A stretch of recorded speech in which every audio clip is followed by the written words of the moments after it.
Bon, maintenant que je vous ai dit ce que c'était pour moi le développement personnel, on va aller demander aux gens qu'est-ce que ça signifie pour eux, quelle importance ça a pour eux dans leur vie et s'ils se sont déjà fait accompagner.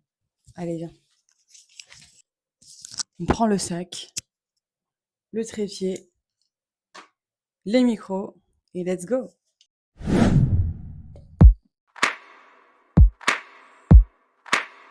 Célia, enquête pour vous. Allez, let's go interviewer 4 personnes.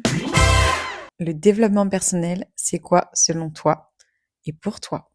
Autrement dit, quelle est sa définition et quelle place tu lui donnes aujourd'hui? Est-ce que ça t'intéresse et te touche? Pour moi, le développement personnel, c'est vraiment chercher à se comprendre, à venir comprendre comment on fonctionne, dans quel schéma on est, venir chercher ce qu'on fait inconsciemment pour arrêter de répéter des schémas qui nous conviennent plus et réussir à avoir la vie la vie qu'on mérite, quoi. C'est-à-dire la vie où on est le plus épanoui, où on se sent bien, on se sent content. J'aime pas trop le truc de le développement personnel, c'est pour devenir la meilleure version de soi-même et tout. Je déteste ça. C'est plutôt, bah, viens, on va venir écouter ce que tu te caches depuis longtemps. Viens, on va venir chercher ce que t'aimes vraiment. Où est-ce que tu t'es oublié, etc. Donc moi, c'est vraiment cet aspect-là du dev perso que je recherche, avoir une vie vachement plus simple et apaisée, quoi. Pas au contraire être dans un truc super performant, faut que je me lève à 5 heures du matin pour faire ma morning routine. Voilà. Le développement personnel, pour moi, c'est une volonté de vouloir s'améliorer. Et en même temps, pour moi, c'est un peu aussi être jamais vraiment très content ou pas être totalement content de comment on est, de notre vie, de comment on fait les choses. Donc il y a une part où c'est constructif et une part où on cherche un peu la perfection, où cherche ouais, à être parfait, ce qui est pas tout à fait faisable. Pour moi, ça a encore une place pas mal dans ma vie, même si je suis en thérapie et je fais un travail sur moi de ce côté-là. Mais il y a aussi une volonté d'améliorer mon quotidien. J'ai eu des diagnostics assez récents et en fait, ça m'a un peu poussée à chercher des solutions par moi-même. C'était un bon moyen de travailler certaines choses. C'est des choses qui m'intéressent et puis après, ça m'a intéressé pour le boulot aussi. Et en fait, j'accumule un peu des connaissances de d'endroits différents, plein d'auteurs différents. À chaque fois, c'est un peu comme si la carte s'éclairait au fur et à mesure. Donc ça me donne une meilleure idée un peu de comment être un être humain. C'est ça la question que j'essaye de répondre un peu. Il y a encore des sujets dans le développement personnel que je maîtrise pas forcément ou qui m'intéressent encore. Donc c'est un peu le travail de toute une vie, quoi. Alors, développement personnel, pour moi, c'est, je dirais, une palette d'outils qu'on utilise pour grandir, en fait, pour s'élever, pour apprendre sur soi, déjà, pour mieux se connaître. Et en fait, nous prendre en tant que tel, avec toute notre histoire, notre historique, notre vie, faire avec ce bagage-là et en faire quelque chose de bien, l'accepter et en faire une belle énergie pour se sentir plus épanoui dans la vie en général, pour être plus en phase, je pense, avec soi-même et avec cette vie qu'on décide de mener. Donc voilà, pour moi, le développement personnel, ça va être tout ce qu'on va décider d'utiliser et de mettre en place dans cet objectif-là, c'est-à-dire d'aller bien, d'aller mieux, d'être plus en accord avec soi-même et sa vision de la vie. Donc ça peut passer par, en ce qui me concerne en tout cas, pour moi, le développement personnel tel que je l'utilise ou tel que je le vois, que je l'envisage, ça va être par exemple faire un peu de méditation, faire de l'introspection, lire des bouquins, écouter des podcasts qui vont m'inspirer et qui vont m'aider à me poser des questions, à voir des choses sous un autre angle, qui vont en fait me permettre de voir la vie de façon plus positive, plus favorable et donc d'être mieux dans mes baskets. Voilà. C'est le fait d'accepter qu'on n'a pas toutes les réponses, qu'on n'a pas toutes les clés et qu'il y en a qui peuvent nous accompagner à les trouver et qu'il n'y a pas forcément besoin d'avoir vécu de gros traumas pour aller s'occuper de soi, on va dire. Ah bah moi ça m'a sauvé la vie, tout simplement. J'ai attendu d'être au bout du bout et de faire un gros burn-out avec le corps qui répondait plus pour décider qu'il était temps que je m'intéresse à moi et à ma santé mentale. Et une fois que j'ai commencé à m'y intéresser, ça a été un parcours hyper long, psychothérapie, médecine alternative, et je pense être maintenant dans la version finale, c'est-à-dire dans le dernier coup de balai de 10 ans de travail perso que j'ai fait. Et si je l'avais pas fait, je serais pas maman aujourd'hui, ou je serais certainement pas la maman que je suis aujourd'hui. Je ne me serais jamais lancée à mon compte, j'aurais jamais changé de métier. Donc, pour moi, ça a été indispensable, et ça m'a sauvé la vie. Vraiment, ça m'a sauvé la vie pour le coup. Et est-ce que tu t'es déjà faite accompagner? Si oui, quel a été le déclic pour passer le cap?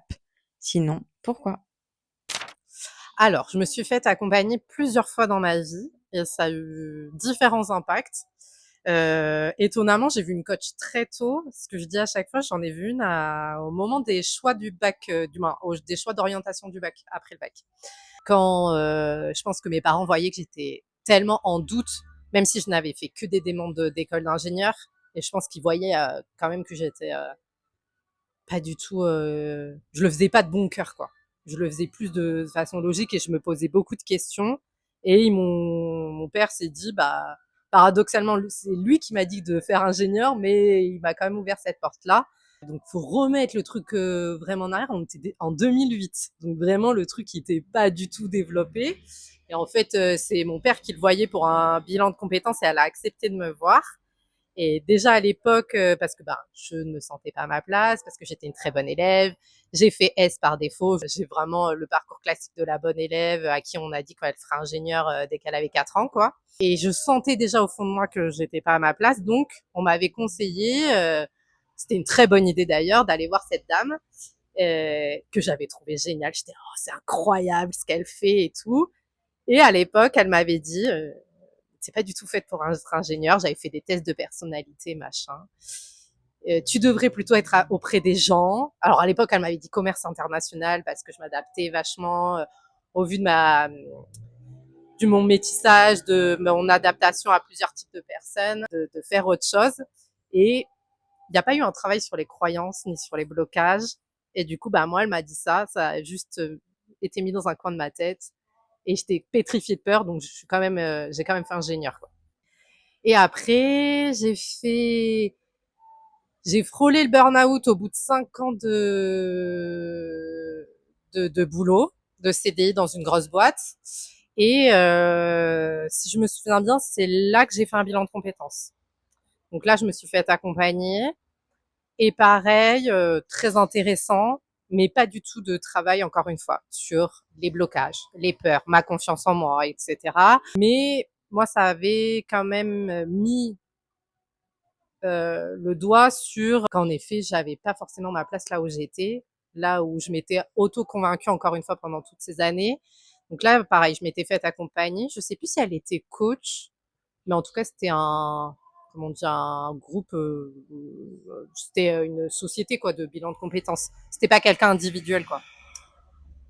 Et donc après, je me suis faite accompagner plus tard, où avance rapide, où j'ai pris un peu plus le problème à bras le corps, où moi là j'ai vachement travaillé sur moi avec des livres, avec où j'ai commencé à vraiment me plonger dans le dev perso à corps perdu, où là j'ai pris plusieurs coachs à des moments un peu plus ponctuels. On a travaillé différentes choses, tu vois, qu'est-ce qui faisait que je restais dans ce taf, qu'est-ce que je voulais vraiment pour moi.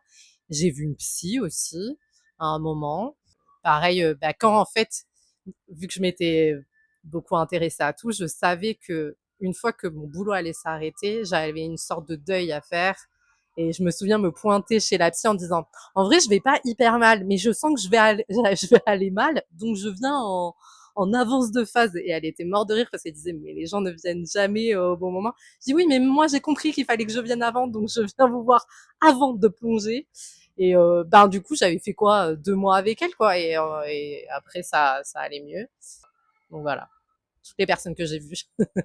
Je pense que c'est aussi ça qui a fait que mon cheminement aussi a été long, c'est que j'allais voir des personnes parce que je voulais que ça soit elles qui m'apportent des réponses. Et sauf que ça fonctionne pas comme ça, c'est à toi de faire le chemin et c'est à toi de faire le travail. Et ça, je l'ai compris bien après. Je me suis déjà fait accompagner plusieurs fois. La première fois, c'était pas prévu. En fait, j'ai consulté un psy sur quelques séances parce que j'avais 22, 23 ans parce que je me suis fait agresser dans la rue. Voilà, donc j'avais besoin de. En fait, c'était mon médecin généraliste qui était aussi psy. Il me dit en fait, vous vous rendez pas compte, mais vous avez besoin d'être accompagné un petit peu plus. Donc, si vous êtes d'accord, on va se voir sur de la thérapie. Et donc, j'ai dit OK. Et voilà, ça m'a fait du bien parce que j'avais du mal à ressortir dans la rue, j'avais peur, etc. Donc ça m'a fait du bien. Et ensuite, au moment du Covid, comme tout le monde, j'ai eu beaucoup de remises en question et j'en ai profité pour faire un bilan de compétences avec une coach. Mais ça n'a pas été fameux, quoi. Ça m'a pas forcément apporté des réponses. En tout cas, c'était pas satisfaisant. Et ensuite, suite au Covid, j'ai traversé des moments perso compliqués puisqu'en fait, en voulant faire un deuxième enfant avec mon mari, on a essuyé beaucoup de fausses couches. J'ai eu des opérations, etc. Et en parallèle de ça, au boulot, ça se passait pas bien parce que j'avais un management toxique avec une nouvelle manager qui venait d'arriver et qui ne savait pas manager. Et du coup, comme moi, là, j'étais en train de perdre pied, j'ai décidé de me faire accompagner. Et en fait, j'ai choisi la kinésiologie pour ça. On s'est vu pendant, je pense, 8 ou 9 séances sur l'année. Et ça a été très vite, très aidant. J'ai ressenti comme un poids se soulever de mes épaules dès la première séance. Et après, j'ai eu une série de déclics qui sont arrivés et qui m'ont permis de non seulement d'aller mieux, mais surtout de retrouver de l'énergie et de la confiance en moi, en fait. Voilà. Donc, c'est d'ailleurs ce qui m'a permis ensuite de me reconnecter à moi-même, de me sentir à nouveau ancrée, de péter plein de croyances limitantes et de barrières que je m'étais mises ou qu'on m'avait mises. Et en fait, j'ai travaillé sur tout ça, ma santé mentale, euh, et ça allait beaucoup mieux. Et c'est aussi comme ça que j'ai réussi à me convaincre que je pouvais monter mon entreprise, voilà, moi-même à mon compte, quoi. Ah oui, pendant 10 ans, encore maintenant. Par différentes thérapeutes, par différentes approches. J'ai arrêté des moments où je me sentais mieux. J'ai su reprendre au moment où je sentais que par contre là, ça n'allait plus. Et à chaque fois, je faisais confiance à mon instinct en me disant, là, c'est telle personne qu'on a mis sur mon chemin et c'est pas pour rien. Donc là, c'est OK d'y aller avec telle personne. Et en fait, à chaque fois, j'ai enlevé des couches d'oignons jusqu'à même encore aujourd'hui sur certaines choses, voilà, quand je sens que ça vient me chercher, notamment dans mon travail, je me fais superviser parce que ça veut dire qu'il y a encore des choses à aller bosser sur moi. Moi, j'ai fait un burn-out, donc après, je n'arrivais même plus à sortir de chez moi tellement j'avais des crises d'angoisse. Moi, je pouvais plus travailler, je pleurais toute la journée. Enfin, je veux dire, c'était plus vivable, ni pour moi, ni pour mon conjoint à l'époque. J'ai fait un voyage, je suis partie autour du monde. J'étais au milieu de la Polynésie, qui est la carte postale ultime, et la seule chose que je voyais, c'est qu'il y avait un nuage dans le ciel, quoi. Donc, quand on est à ce stade-là, c'est que tu peux aller où tu veux, tes démons, ils seront toujours collés à toi si tu t'en occupes pas. Donc, moi, il a fallu que je sois confrontée vraiment de façon j'avais plus le choix. Enfin, je pouvais pas rester comme ça, c'était juste pas possible. Donc moi, ça a été un déclic naturel au final, violent, mais naturel. Après, j'ai eu des maladies à répétition qui m'ont fait m'intéresser à pourquoi j'avais ces maladies, puisqu'au niveau médical, il n'y avait pas de cause avérée. Donc, d'où venaient ces symptômes? Et en fait, c'est l'enchaînement de tout ça, l'enchaînement de peurs, de phobies, de croyances que j'avais depuis petite, qui me collaient à la peau en pensant que tout le monde avait ces mêmes croyances-là. Et puis, en fait, en discutant autour de moi, non, il n'y avait que moi. Donc, j'ai eu besoin de comprendre. Et moi, ce qui m'a toujours animée, c'est de trouver du sens. C'est de comprendre pourquoi les choses elles arrivaient, pourquoi mes réactions elles étaient ce qu'elles étaient. Et c'est comme ça que j'ai construit mon parcours thérapeutique, d'abord dans l'urgence avec une psychothérapie, et après c'est moi qui ai choisi mes thérapeutes et mes approches parce que c'était ce qui résonnait à ce moment-là dans la quête de sens et de compréhension dans laquelle j'étais. Oui, donc j'ai fait un peu le cheminement moi-même de ce côté-là. J'ai pas de, j'ai pas une personne qui m'a dit va voir un psy. Non, j'ai un peu cherché des solutions et quand il y avait que ça de qui pouvait m'aider, c'est là que je suis allée. Mais ça a pris du temps. Ouais. J'ai commencé par des médecins généralistes parce que j'avais des symptômes physiques. Donc c'est ça qui m'a poussée à aller voir un médecin. La première fois, c'était les symptômes physiques et pas les symptômes psychologiques. Puis bah, les médecins ne pouvaient pas vraiment m'aider, ne pouvaient pas vraiment me dire ce que j'avais. Donc cette piste-là, déjà, je pouvais la mettre de côté. Et ce qui restait, c'était ce qui se passait dans ma tête. C'était une très, très grosse dépression et passer le cap, ça a été vraiment compliqué parce que, ça m'a pris des mois et des mois. Je me disais, je vais me pointer aux urgences psychiatriques et leur dire, trouvez-moi un lit parce que là, ça va pas du tout. Et j'ai pas fait ça. J'ai réussi à avoir un rendez-vous avec une psychiatre. Je me rappelle, j'y étais allée, j'étais complètement dans le brouillard. Je suis sortie, je suis allée au parc à côté, j'ai pleuré toutes les larmes de mon corps et en fait, je me suis un peu aperçue que ça allait pas se régler aussi facilement que je le pensais et tout ça a pris beaucoup de temps. Mais je pense que ça va beaucoup mieux aujourd'hui.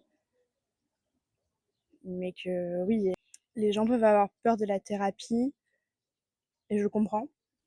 Mais,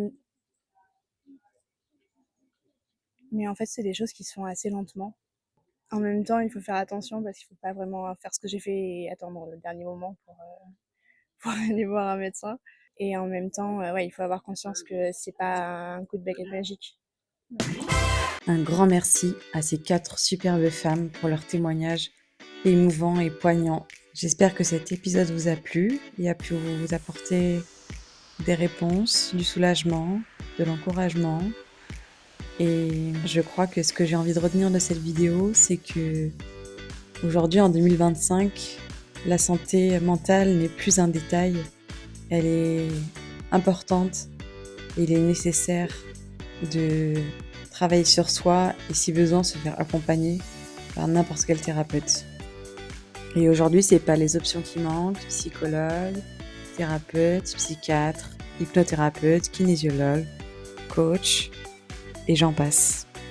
Merci de nous avoir écoutés et n'hésitez pas à poser des questions en commentaire si vous avez besoin. Je suis Célia, coach en développement personnel, spécialisée dans la relation à soi et aux autres. Bienvenue sur ma chaîne YouTube et n'hésitez pas à vous abonner pour ne rien rater.